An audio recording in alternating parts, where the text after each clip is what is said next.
This is a test of the Boundary Park alert system.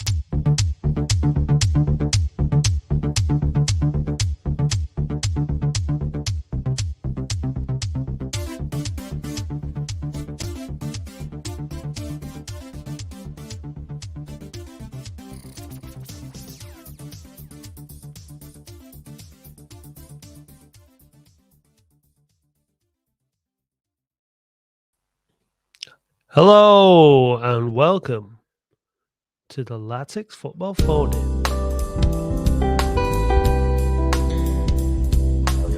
on Valentine's Day. Erotica. How are you doing, Dave? Yeah, smooth, sexy, and serene. Good morning, Cobbers. Yeah. From Melbourne, where it's no longer Valentine's Day. No, it's the 15th. Ash Wednesday? Or is that today? Sorry, I don't know. Doesn't matter, Dave. Beef ash. Who cares? Yeah, I couldn't open my door this morning. That's a little bit of a partridge there coming in. Yeah. Couldn't open my door this morning because... Couldn't find your keys. Because I couldn't find my keys. Aha! I'm actually going arrow shooting with Tony Hadley. Yeah, hello, Tony Hadley. Can I go? Anyway. Yeah. Welcome to the phone. Here's some... Chris, it's third day. Third day. Well, happy third day to you, Chris. I hope you're having a good day. Yeah. Feeling the love with the 3 points last night. Yeah, last night. Let's talk about last night's action. Let's talk about last night, Dave. Let's talk about all the regret, all the joy, and all the shame. And the BDSM. Beef paste. Beef. Death. BP. Anyway. BPAS. So is anyone is anyone on a date tonight? And so let's. Mike's not on. Oh. It is. Hello. Oh, hello. Dave's might not on. Can it? Should be. Okay. Can you hear me through your cans? Oh no! Yeah. It might not be actually. Okay. Tell you what, Dave. You take that mic. I'll do mic. some. Yeah. So if anyone wants to tell me about their Valentine's Day and what they've got planned, watching Boreham Wood. Yeah, I'm very quiet. Is Dave so sexy? He's spending Valentine's Day with Matt? Yes, I am, because I've been kicked out by my wife because she arranged a lovely Valentine's Day meal, and I said no. I'm going to do the phone in because we do it for you fans and you fans alone. So there's no time for marriage when you are an award-winning podcast. Oh yeah, there we go. Dave's mic wasn't plugged in. Can you hear me now? I still can't hear me. Yeah, you should. Yeah. Ooh. I can hear you. Okay. Well, good. I couldn't before. Can we just get some hearts, Benny? Thanks, Alan Baker. No, I haven't been kicked out. Only joking. I bought my wife some roses. Chocolates or flowers? Chocolates. £5.50 Tesco. If anyone's watching. So if you want to ring up and talk about last night, the football, that is, not about whatever you get up to behind closed doors. Sexy and clear, Dave. Yeah, thank you very much. What about if any of the younger fans would like some dating tips? Bring up Dave. Sexy Dave. I will give you everything you need to know. Yeah, that kind of thing. But if you're under 16, I can't by law. I've been warned once. You can't by law. Yes. Okay, but you know what today is, Dave? What's It's that? Valentine's Day, right? It is. And you know what happened 34 years ago today? Well, I was 4 years old.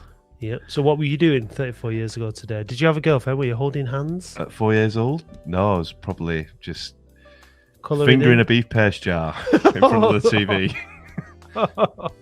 Oh God! No. Sorry. You said get it sexy. I was trying to. Yeah. Oh my God! No. No one will ever look at a beef paste jar ever like again, will they? I was talking about this. He's got Irwin to his right. This is Ritchie. Adams with a shot. Oh, what a goal! Left foot! 20-yarder. Brady tried the first-time ball through, and that was charged down by Nick Henry, who's having a great game. Ritchie on the run. Marshall's got space to himself. Oh, and it's in the back of the net. Ritchie scores. Oh, it was so simple. Maybe it's altitude, because this, I believe, is the highest league ground in the country. Oh, a chance here for Palmer, and Palmer scores. In fact, it's not Palmer, it's Barrett who came up from the back. And really, that is one that West Ham United couldn't afford. If they could pull the goal back, then there would still be prospects in the return game at Upton Park. But it's Oldham on the attack. A chance here for Holden. Oh, and he drives it in. That's it. It's all over. Marshall in at the near post. Oh, it's a cross and it's in. That's it. It's all over, surely now. Holden's got past Robson. Gets the cross in, and a chance here. And that's number 6 from Andy Ritchie. Yeah, smooth. Yes, there we go. Yeah, see that? Did you see that? We just said what a cross from recording that was. It's just every superb. It's so sad to see the demise of the football club now. But Beth, we're going our way back up again. But from that to where we are now, it's just and so there's a lot of bemoaning on Twitter last night. I'd be interested to see or speak to anyone who wasn't happy with the result, because we won. And let's keep it all positive. We're in the playoffs. We have to win what's in front of us. But there's a lot of people still mourning. And half time last night, Dave, I was, not impressed. That first half performance was really bad. But it's Valentine's Day. We're going to try and keep a lot of love and positivity. And in the second half, Mickey Mellon addressed the issues, and he's admitted it. He took it on the chin in his interview. And he changed the shape, he changed the personnel, and it made all the difference. And the way I was describing it was that in the second half we were effective, not brilliant, but effective. And in the first half we were ineffective. You don't boo at half time, do you? You don't boo. I've said it once, I'll say it again. Get off the backs a bit. Do you know what I mean? It's just not. I think I don't know. What do they want? I'm really interested to hear what people want. More than that first half performance, for sure. Yeah, it is frustrating. I mean, at the end of the day, it's a 90-minute game of football. Yeah, And against Woking, we conceded early in the second half, and we went to pieces. We reacted. He got a reaction. He went to 5 at the back, stuck to what we know. The question here from Matthew is, why is Mellon trying a new formation at such a critical time of the year? It's madness. What he said in his justification was, when he was asked the question, was he thought it might make us more attacking at home, but it did the reverse. Yeah. And Boreham Wood were pushed up and were right on us and had us pinned back. Whereas in the second half, when we had that extra man in midfield, and we pushed up a lot more on them, and we stifled them a lot more, and it worked in our advantage, and we were further up the pitch. Pace stifles people. Because Divine Green, although the last few games that I've seen him play, hasn't really looked that interested, and he's not been as impactful as he needs to be. But yesterday, I thought he was our best player. But for the 45 minutes, and Fondop seemed to link up really well with him. Where is Ethan Blooming Walker, by the way? Ethan Walker. He looks really pacey, attacking. I haven't seen him since Woking. Is he injured? Is there any update? Club, come on, tell us. Don't know. Dallas is injured. He's just come in. He's played 2 cameos off the bench, and now he's injured for a couple of weeks. Norwood, who's been ghosting me every time I've asked him to come on the show, he's still injured, so he's got really no excuse now. But I will find you, James, and I will get you. Except he doesn't want to, which is fair enough. No, but it's not fair enough. I'll talk to you. Why do we never get any injury updates on the club? Did we not? We got one yesterday, I think, in Mellon's interview. Yeah, we did. Is it just Suzanne? Does she report on him? She has, doesn't she? Yeah, Suzanne. Sorry. Some Oldham fan thinks that Walker has a muscle strain. Ooh, but what sort of muscle? Thigh. So maybe there's that. Yeah. Oh, I'm trying to. Can you put the link on? Please? I've not put it in the thing. Oh dear. Yeah, sure. It's been a bit sloppy tonight, hasn't it? It's a bit of a sloppy Valentine's Day. Because I made you that lovely meal, and you're just full of love for me. It's all that carver you gave me and beef paste. I'm a bit dizzy. Yeah. Should we get our good friend the Ibster in? Ibby, hello, Ibby. Good evening, Dave and Matt. I hope you're all right. No. What's my name? Yeah, Sorry. we're very well. Very Dave. Well. That's better. You okay? Yeah, I'm all right. I'm happy that we won last night, but the first half was appalling, and I could see a few fans mourning, and I thought to myself, "Here we go again, Sexy Dave. It's going to cost us dearly." But luckily, we won, and I'm very happy Mickey Mellon came out and owned up to his mistakes, but that's few games that he's making mistakes. Come on, guys, let's have a settled side, the right formation, and on our day, we can beat anybody, Sexy Dave and Matt, honestly. The thing, I was just trying to think of when we were 1-0 down or getting beat at half time and then come back to win. I can't remember many games this season or last where we were getting beat at, in the first half and come back. So I think the thing is the difference it makes when you make a decision early. Like Mickey Mellon did last night at half time. Right, I'm going to change this up. Because it gives the team the whole half to get settled into it again. It makes a massive difference. And I think what's probably happening, what you're referring to there, Dave, is more often than not in that situation, the manager starts with the same team in second half and then makes a decision after 10, 15 minutes. And then, 60 minutes, 70 minutes. Yeah. I think that that's the decision, especially if the half of football is as poor as that was last night. So I think, what did you think of Lundstrom? Maybe I thought he struggled. Yeah, he's been struggling for the past few games, but I will never ever get on a player's back because one day they can turn it around. But he doesn't seem to be the right player at the moment. I don't know what it is, but I will fully support the players. And I thought Fonda was outstanding yesterday. He does things in games, he changes it. And he's a key player for our football club, honestly. He's chaos, isn't he? Good things or bad things happen when Mike Fondop plays.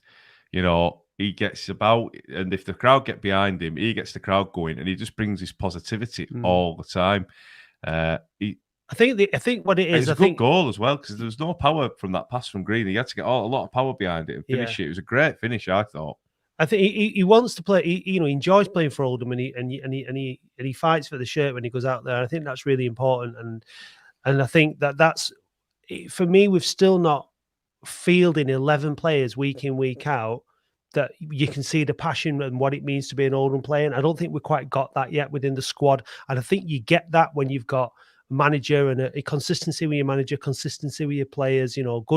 Good solid atmosphere at Boundary Park. Things are going your way, and I think we're getting there slowly but surely. But the problem is, and the frustration is, the inconsistency. The Woking and Hendon results and the Ebbsfleet performance and result, and then the first half. It's very, very difficult to stay positive at Boundary Park when that's the case. But like we said, they changed it around, and to come back from 1-0 down to win the game is always great. So I don't want to be too down on anything.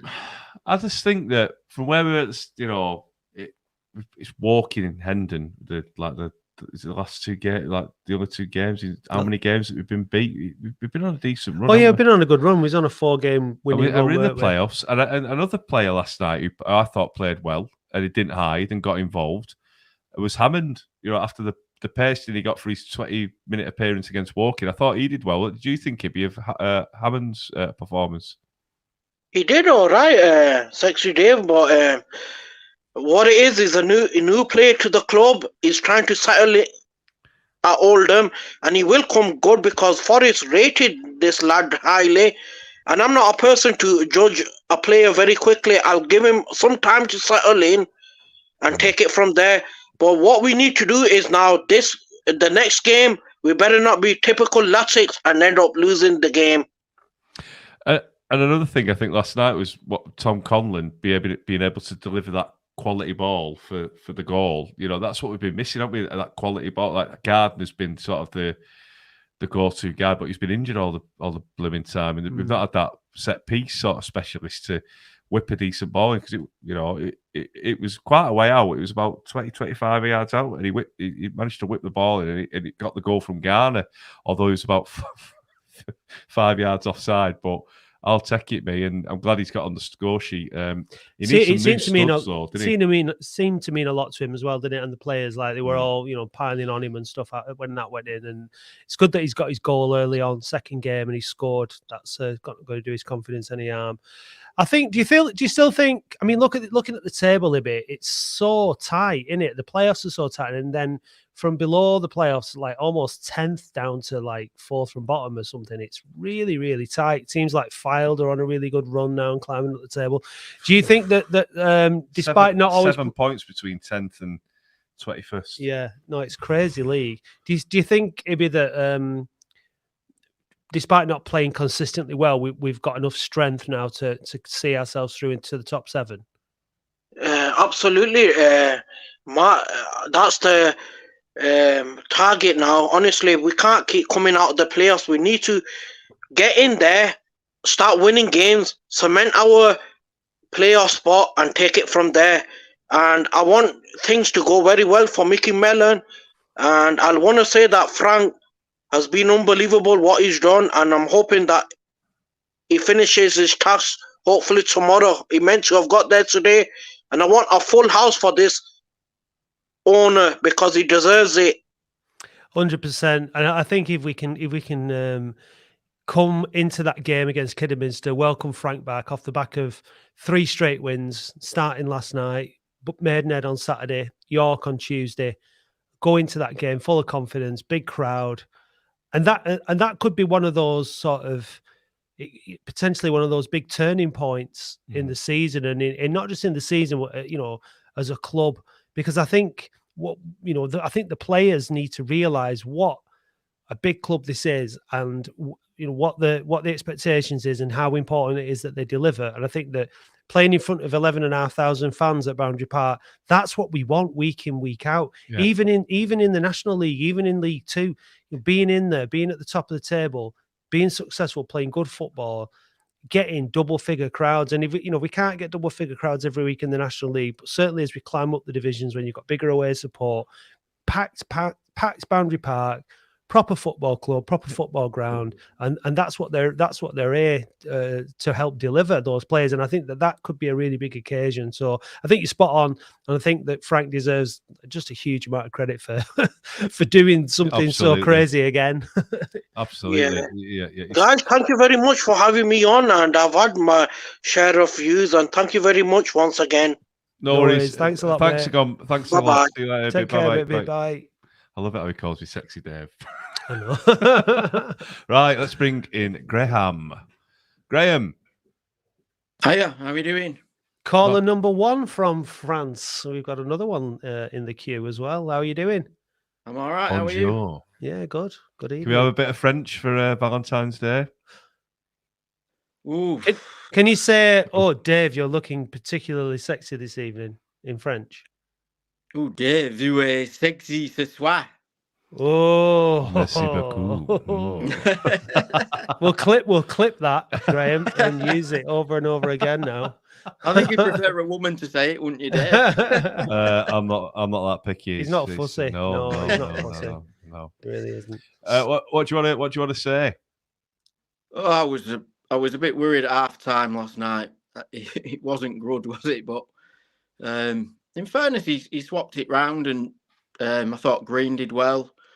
Yeah, I agree with what Ibby said. I thought Hammond actually had a decent game, but it was just puzzled me that you can have 10 days to prepare for that match, and then start with what looked like a 4-4-2, but with four what effectively looked to me like central midfielders that were trying to sort of tuck in a little bit and let the fullbacks push on to give some width. But it didn't really work, did it, at all? No.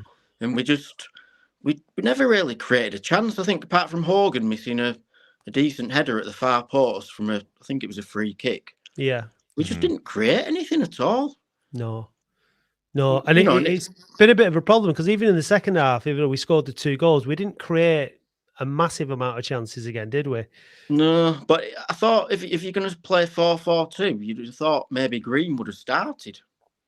Because he's sort of a more natural winger, isn't he? But yeah, I think it's just because we don't have pace on one side, it just do the overload, and every time Kitchen went down that side, there was 2 on him every time. So again, it was that. I think it might have imbalanced the sort of attacking style that he wanted to propose, because Ward, I thought, was very, very poor. Yeah, I don't. Is he a wide player or is he a central player? He's a left central midfielder, which is I just find it really.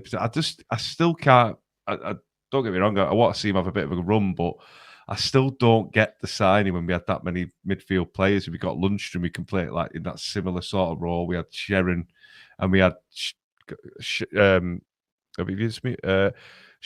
who was there. We had a lot of central midfielders, and then we signed another midfielder. So it's just baffling to me. We needed pace, we needed width, we got Green, and now we've got Walker. I hope he comes back soon, because with them two in that fact, because we've not seen them both play in the same game, have we, together? It'd be quite an interesting dynamic, that, I think. Pace from both sides and a decent delivery, because I think Walker can hit the decent delivery, or they can play it inside and get behind and pass to Conlon. I thought Conlon did okay last night. Again, the thing is with that midfield, I mean, like with the 4-4-2 last night in the first half, we were getting overloaded in the middle. Like they had extra body in there, and they were winning. Bada Bing, Bada Bob says it was like a 4-1-2-1-2, which after so you had the 4 at the back, Conlon, then you had Lundstrom and Ward, then Hammond. Oh, sorry, Hammond and what? So yeah, that was Hammond behind, or because Conlon was in front of the defence. Well, it didn't work anyway, whatever it was. But we were getting overloaded in the middle, and in the second half, just having the extra body. And I also think that someone like Hudson, not someone like him, Hudson is as a defender. He likes to get the ball and he likes to bring it forward, and that pushes the whole team up with him. He takes the team forward. He likes to have the ball at his feet, and he's confident in taking it out. And that's what we need. We need, if we're going to play 3 at the back, we have to do it with a bit more confidence that we're going to push teams back and keep them contained, and stop them coming at us all the time, or giving the ball away and then letting them break on us. And we did it a lot better. Like I said yesterday in the second half, I thought we were effective. We weren't brilliant to watch, but we did what we needed to do. Do you know the thing that I give Green credit for? Yesterday, he was only the one who was putting the slide. Like, you were proper getting some tackles in as well. He was defending. He was defending. He reminded me, like tracking back and doing like he did against Barnet, didn't he? When they took Freeman off on that live game on the away game. But he's another one of these players where he comes back when he gets a chance sometimes and impresses, and then you said that's the lad that we wanted. That's the lad we want to see every week, or 4 games out of 5 or whatever. And so we really need him to find, not just him either. I mean, there's like we mentioned with Lundstrom and other players. Influence there, a bit of a Nuttall influence, because I think he was good mates with Nuttall, and those Nuttall weren't getting games. There might have been a bit of discontent within the ranks, because you do get it when your mate's not playing. There's a bit of discontent. Since Nuttall's gone, Green started to emerge back into the squad. I hope so, because he's something different in it than what we've got. I could be wrong there. That's just a assumption. But did you have a dream? No, I had a dream. Are you confident, Graham? Now that despite our inconsistencies, we're still genuine. I mean, we're obviously in the mix now, but have we got the legs for it now? Have we got the experience and the quality and the squad to guarantee us a playoff spot? Well, I think we have, but we've gone from having a lot of strikers to at the minute having 2. You know what I mean? We've got Reed. Reed's still there. Don't forget about Alex Reed. Free Reed. I don't think he fancies him, mate. I don't think he fancies We need him, though. We need a striker on the bench. Or give that Alfie Atherton a go from the... But I was going to say, I mean, I've heard good things about him, and he's not he's quite a big lad. He's not going to be bullied out of games. If he's good enough, he's old enough, isn't he? That's what I'd say. And I'd certainly put him on the bench, and give him a go. Yeah, of course I would. Yeah, I mean, I think the managers have a little bit of. I think when the reality is when managers kind of like they think, oh, it's a bit of a gamble, especially when there's stuff riding on it. I think like if you're in mid-table obscurity towards the end of the season, probably more likely to try it. I think they probably feel like you've only got 4 subs on the bench, and I think they want to go with experience more than taking a bit of a gamble on younger players, but.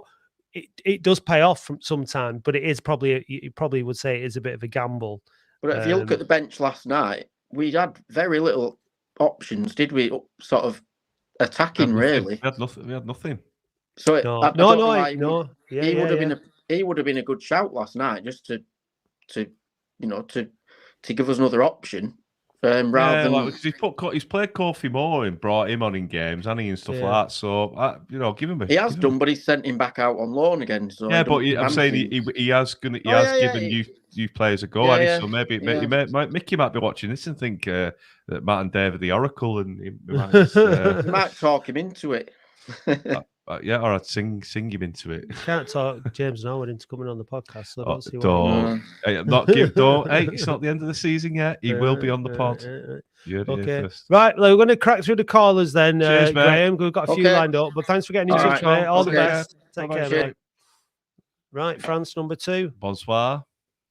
Bonsoir, monsieur. Comment ça va? Le beau gosse, là, le bel bec, Saint-Valentin. Comment allez-vous? Bien? Parlez-vous français ou quoi? Je suis sexy Dave. Well, we don't have much French here in this part of the world, Chris. I'm afraid. Yeah. You do, but it's not the kind of we can talk on a football phone about possibly. We speak the before language. The watershed. We speak the language of love, don't we, Dave? I was just about to say, and yeah. But anyway, Chris, did you watch it? Did you watch it last night? Yeah, I watched it. Yeah, I did watch it. I thought we were I agree with you, poor first half. I think that was Graham from our group, by the way. That first time I've ever seen Graham that on the phone. It's from our WhatsApp group. If it is, hello, Graham. No, it was it was difficult first half to watch, and I think we lost the plot halfway through the first half. I thought Sackdep was caught out, and he didn't chase back for me. And then they scored from a bad mistake from him. Not knocking it. I'm not going to jump on his back. But the only thing I'll say is I text you. I think if we'd have scored first 2 and they got the goal later on, we wouldn't have been as bad. But we looked when we were 1-0 down like we had no shape, form, or ideas, and it was worrying. If we'd have been 2 up and they'd have got 1 back, I think we'd have all taken it as a much different result. The way the result went and we won it 2-1 in the end, I'm delighted we got the 3 points. But I was shitting myself. I was actually laughing. I was laughing at the referee. I was laughing at the result. And I was laughing at Fondop. I was wondering when Fondop were going to get the red. I mean, I love him. He's just brilliant, isn't he? He's with the entrance alone, that lad. Because he just didn't stop last night. He was on everybody's back. Garner, to be fair, he was getting knocked about last night. I know he was on the floor a lot, but he was getting knocked. He was getting pulled and pushed, and the ref was crap last night. I mean, he was called Will Mulligan. I mean, in golf, you have a mulligan, you're giving somebody something. Well, he weren't giving us jack shit last night, were he? I tell you what, though, you don't notice sometimes the size of teams and players when they're up against someone like Mike Fondop because he's a big lad himself. But I tell you what, even from the Rochdale Road end, looking down the other end of the pitch in the second half, you could see the difference in size between Garner and some of their defenders. Like, he was in for a rough night last night. No wonder he was delighted when he scored because you're looking at the ball going up long to him and you're thinking, why are you doing that? He's got absolutely no chance of winning that ball. So things like that frustrate a little bit, but he put a shift in. He latched onto the end of that cross. Yeah, he put himself about and he took the beatings and that, and we did what he had to do and scored his goal. So I'm delighted for him. Yeah, he doesn't back out, does he? I mean, he gives his effort every week. I mean, we can never say he doesn't give effort. He's never done what Joe Nuttall's done. He's never been called lazy. He's been stupid. He's been crazy. He's been daft, and he's had some bad games. But he puts an effort in. You know what I mean? Yeah. Going back to the midfield yesterday, I thought Lundstrom was again off form a little bit, and I wasn't shocked to see him come off. I was shocked to see him come off before Ward. I'll be honest with you. But having said that, Sheeran coming on, it made a big difference. You know, Green, his pace was invaluable last night. I mean, his pace got us back in that game with that salmon, isn't it? You know what I mean? It was Mellon made a mistake. He admitted to his mistakes in the first half. Fair play, a big man. He watches what we see. He sees the same shit and good stuff as us as we watch, and he says how it is, and I like him for that. I appreciate him for that, and I just think he saw it was wrong. He put it right. Second half, I enjoyed. Like I said, I was laughing at the end of the game. I was actually laughing. I don't want it like that every week. I want to stuff somebody. And quick shout out to File. Thank you very much for sticking it up. 5-0, weren't it? Yeah. Because we were ninth at one point, and I was texting the group saying, "Whoa, we're sixth," and that was great. And also at weekend, thank you. You know, Rochdale losing again, that was great. And but we need Rochdale to do us a favour this Saturday. If the results go for us this Saturday, we can nibble back into fifth place. You know, we can nibble into fifth place on Saturday. So and we got Maidenhead, who got a good result last night against Halifax as well, didn't he? You know, so they're no mugs. You know, so. One thing for sure is, I mean, Dave Unsworth, let's go back too far. He used to always say, anybody can beat anybody in this league. And when you look at the results from Fylde, Dorking winning away, great result at York. You know, I mean, it's true. This league, it's not a given right for anybody, apart from Chesterfield, anybody to win any games, is it? You know, anybody can beat everybody. And I think it's been great. We've just got to get ourselves to be that team that's like Chesterfield, though, and it's not going to be this season. So, unfortunately, we are going to get beat by some of these teams because we're in that league of you can get beaten by anybody. Like whereas Chesterfield and Notts County and Wrexham, you know, that they're not the norm, are they? Those teams aren't the norm. Stockport as well. You know, it's only really sort of recent that we've had teams as dominant as that, but. Hopefully next season, if we don't go up this season, we'll have a bit more of that about us. But there's still a long way to go, I think, to get to that. Chesterfield has been a project that's been building for quite a long time, as was the Notts County, Wrexham and Stockport ones. We forget that. Those things didn't just happen overnight, did they? So hopefully, though, we'll be on our way to Wembley and then anything can happen. Oh, God. What were you going to say, Chris? Sorry. Organ was in the team again last. I mean, I've knocked Organ. I've been on your show and knocked Organ, and I think I've had reason to knock Organ. I think I've had reason to knock him. But tell you what, we missed him for 2 games, haven't we? He come back last night, and we weren't good, but we got 3 points. So there's something in that, isn't there? There's got to be something in that. So if he's watching, I'm sure they do watch the players and listen to us. I'm sorry. Keep it up, keep on the pitch and stop giving Daffy Ellis away, and let's keep that 3 points coming through, because I think we're going to do. I think we're going to get into the play. I think we're going to stay in the playoffs now. I think what happens is sometimes is when we're having bad performances and it's across the team. Sometimes we target players like Organ, who's the captain, who's the experienced and things like that, and they probably take a bit of that brunt, don't they? You think that's fair to say? I think I think he was very poor at the start of the season, and I think I was quite right in my assessment. I think every pass was a bad pass. I thought he gave away silly goals. He was losing his mark. His only good game was against Gateshead, where he scored the 2 goals. And then since Mellon's come in, he's really come to he got sent off at Fylde under Thompson, let us down big style. You know what I mean? But since Mellon comes in, he's probably got this sort of leader out of him. I don't think he was leading the team as he should have been doing in the first instance. And since Boxing Day, away at Hartlepool, I think he's been superb. And we missed him against Ebbsfleet.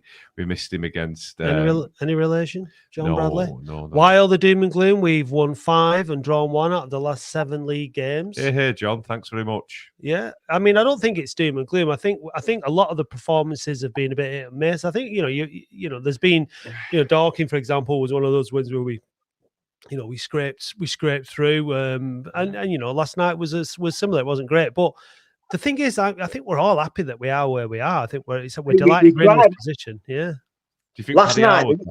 Never. The difference is last night we didn't go down with a win. We come back, we give it a shot, and we got 3 points. We tried, we put effort in. You could see it were our best 11, but they put their effort in, and they got a just reward there. And I do believe we deserved to win that in the end.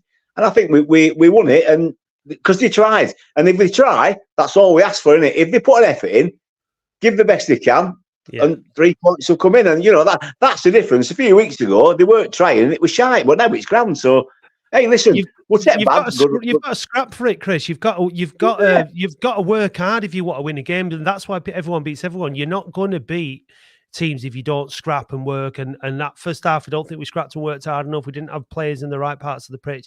Manager made the changes. The players worked hard, scrapped for it. We got the result. And you're happy. I was laughing. I was laughing and happy at the end of the game. What more can you want, eh? Yeah, exactly. Every egg a bird, lad. Every egg a bird. Listen, I'll let you crack on. You've got the callers. Listen, great phone again. Last week's phone in, top banana. Absolutely superb, by the way. Brought so many memories back to us, Oldham Fort last week. Thank you. Brilliant one. Best one ever last week. Oh, good right, listen, and it had nothing to do with us, so that's even better. Cheers, no. You had your input. Thanks very much for being there, lads. Listen, if you didn't do it, it wouldn't have been on. Cheers, Bonsoir. Business. Ciao. Bye-bye. Bye-bye. Love it.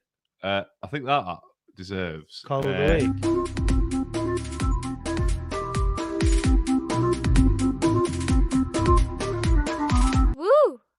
Right, let's bring in Mr. Barlow. Not Ken. Martin, how are you? How are we doing? Sexy Dave, you all right? Yeah, I'm superb. How are you? I'm appreciating how you've had full title all night. Mate, it's got to be done. Apart from your private chat, Sexy John Bradley, let's not get into any of that business. It's stuck now, Dave, hasn't it? Well, you have to set your brand Bradley. Sexy Dave Bradley. I mean, it is one of the marketing miracles of the 21st century. Since Mentos and Coca-Cola. Yeah, I mean, it really is, honestly. I'm in absolute awe of it, Matt. I'm just waiting for Prince's Beef Paste to give me that call, and I'm anticipating the T-shirts, the merchandise coming out from the Boundary Park. We're still in legal chats at the moment. Is that right? Well, Dave's very precious about his image rights and stuff like that. Well, rightly so. Now he knows what he's worth, Matt. That's the problem. Yeah. Well, and we have our own opinion on what he's worth. You're speaking like a true Tory there, knowing what you're worth. I'm only joking. So, what's life like as a Latics fan up in Cumbria then, Martin? At the moment, it's good. I wanted to share my opinion about Joe Garner tonight, basically. So, obviously, I work in a secondary school absolutely full of Carlisle United fans. And the first thing they said to me when he signed on the dotted line was, he's the best sign you've ever made. Honestly, he'll do really, really well for you. And naturally, it was followed up by, he's a diving bastard. and he'll hit the deck every 3 seconds going. But so far so good, I think. Like he looks the full deal to me. That I can't have any complaints. I stuck a tenner on them last night, honestly, because normally I'd watch the National League TV and put a tenner behind their bars or whatever to watch it. But because I'm away at the moment and I can't do that, I stuck a tenner on Mikey Fondop and Joe Garner to both score. Oh, nice. Yeah. And 85 quid later, it's paid for my Valentine's meal, Matt. So very good. Happy days indeed. I didn't know McDonald's was that much. Well, honestly, I'm in Yorkshire right now. They're thieving bastards. Honestly, they really are. The thing is, though, like we say about Garner and the diving and all that. I mean, it was not like long before we signed him that we were talking about it, weren't we? We were talking about the walking game and stuff like that. I think it was after the walking game on the podcast about just not having enough of that in us. Game, just not having the dark arts and not being cynical enough. And I'm a football purist and ideologist. I'd love everybody to play fair and square. I'd love it to be a beautiful game and and all that kind of stuff. But the reality is, especially I was going to say especially at this level, but it's the same in every division. You've got to have some of that about you. Otherwise, it's like nice guys get nowhere, and it's just the way it is. I don't want to.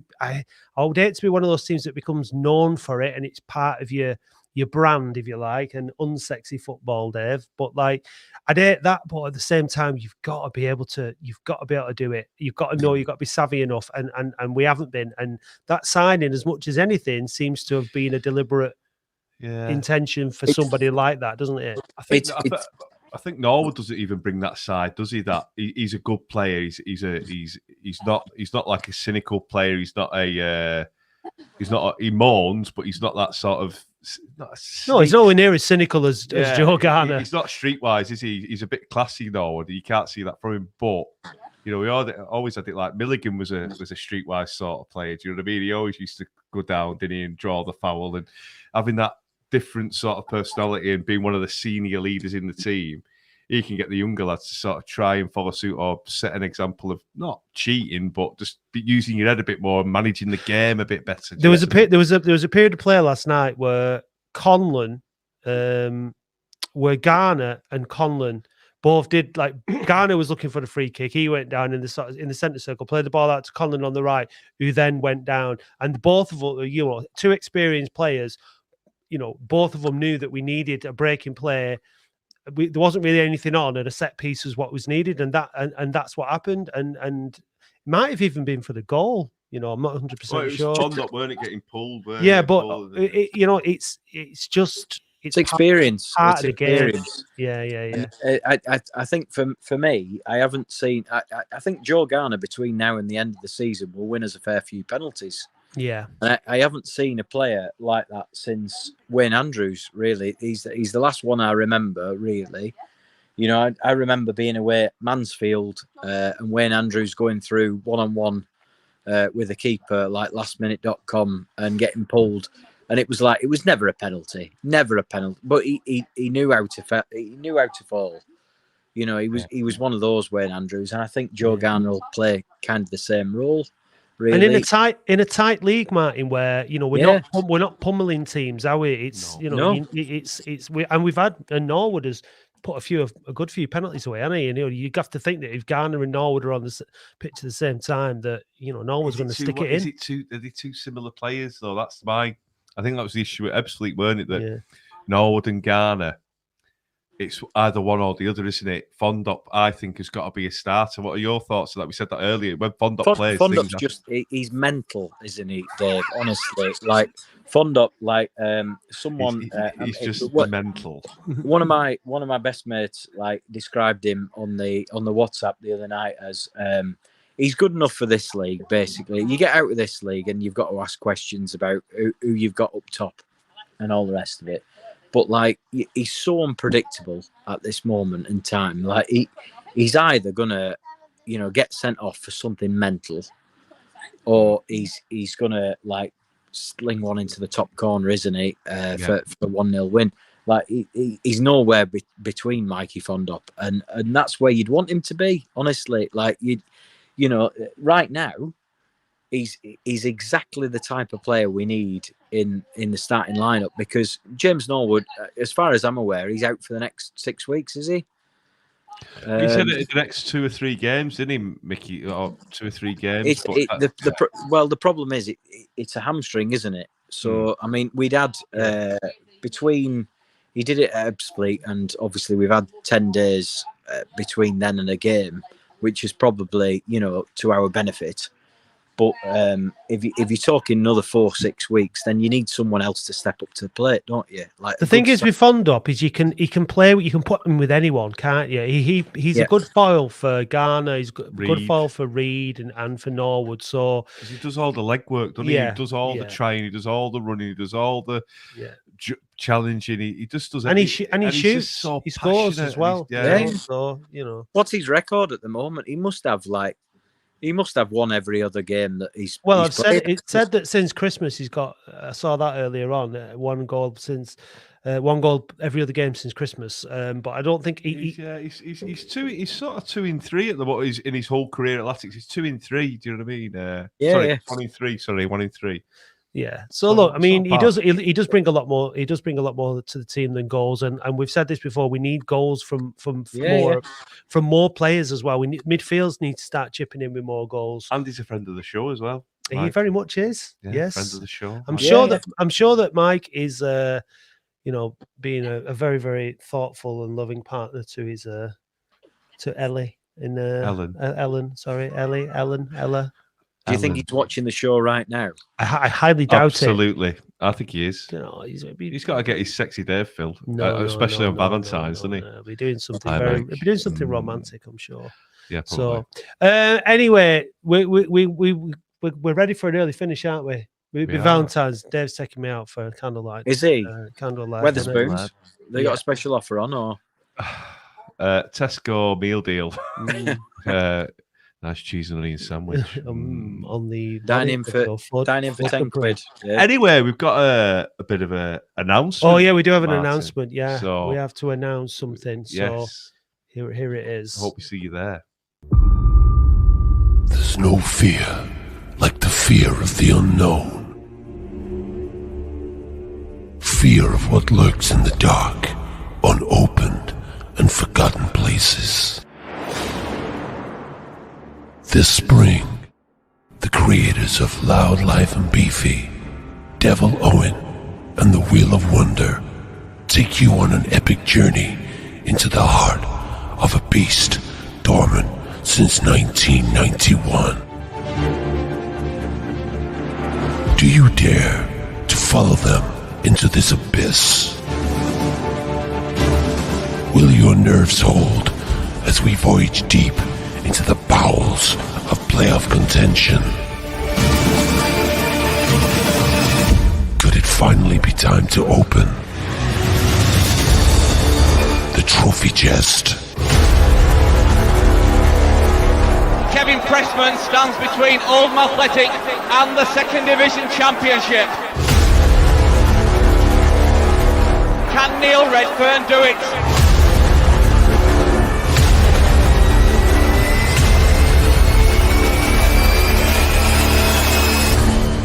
He has! 3-2! Unbelievable stuff here at Boundary Park! Incredible!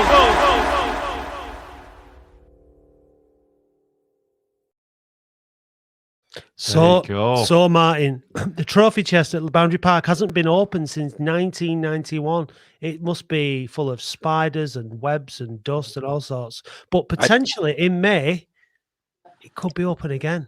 I think you're forgetting about the Isle of Man Steam Packet Company International Football Festival of Very true. Yes, true. we are. Yes, we are. 1999, was it? Yeah, it was. Yeah. So what we're having our second annual Boundary Park Alert System Awards Night and party, and it could potentially also be a playoff party.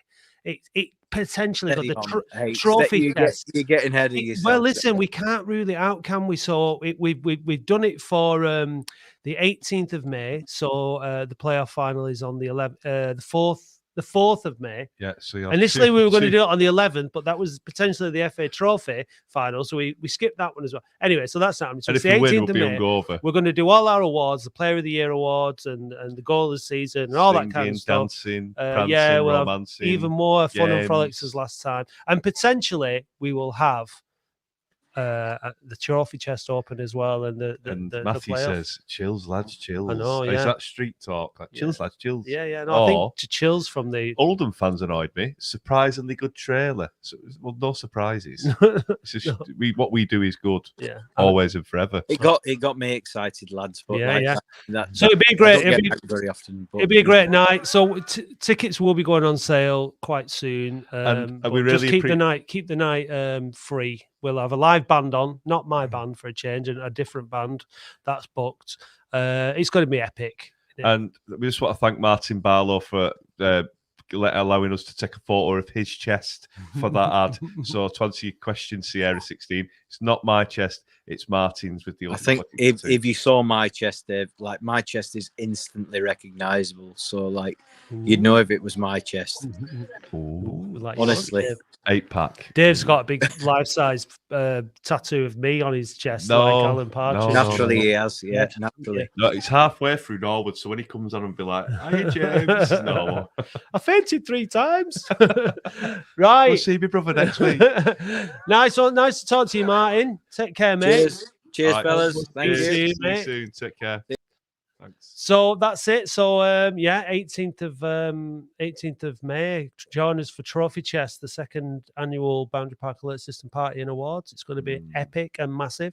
Right now, if you've not given your girlfriend or your wife or your partner some Valentine's love, now's the time to go and do it. You don't have a girlfriend. Dave, are you still selling those phone messages? So Dave will send a message, a love message to your loved one if you want. Just get in touch Just see with me Dave. at Boundary Park. I'll grab your phone. I thought you were doing them tonight. Yeah, if you want me to. Have you still got that premium rate phone number as well? Yeah. 0891 50 Sexy Dave, 50, sexy 50, Dave, 50. sexy Dave. Yeah. You remember it, don't you? Right, listen, thanks for watching and getting in touch. We appreciate it, and we hope that we will see you very soon for the podcast. And then we'll see you at Maidenhead if you're going. We'll be down there. I'll be down there, going down seeing Andy, staying at his down in London. He's going to take me to all the embassies to meet all the ambassadors. Swiss ambassadors. See you later, guys.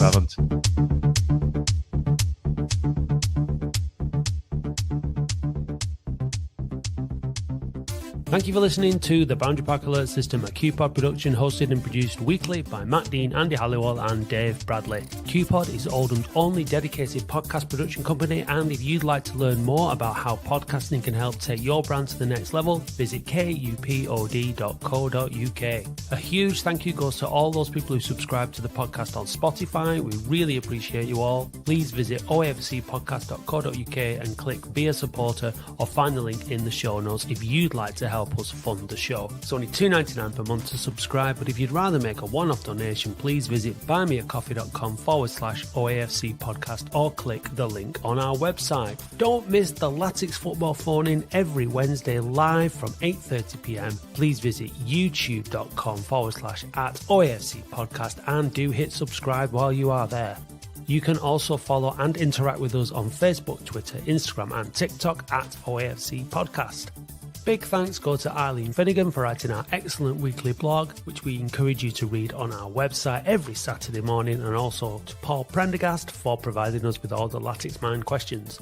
The title music for the show is by Manchester DJ and producer Starion, and for more information visit bandcamp.com/Red Laser Records. If you'd like to be a guest or contribute to the show, we would love to hear from you. Until then, see you next time.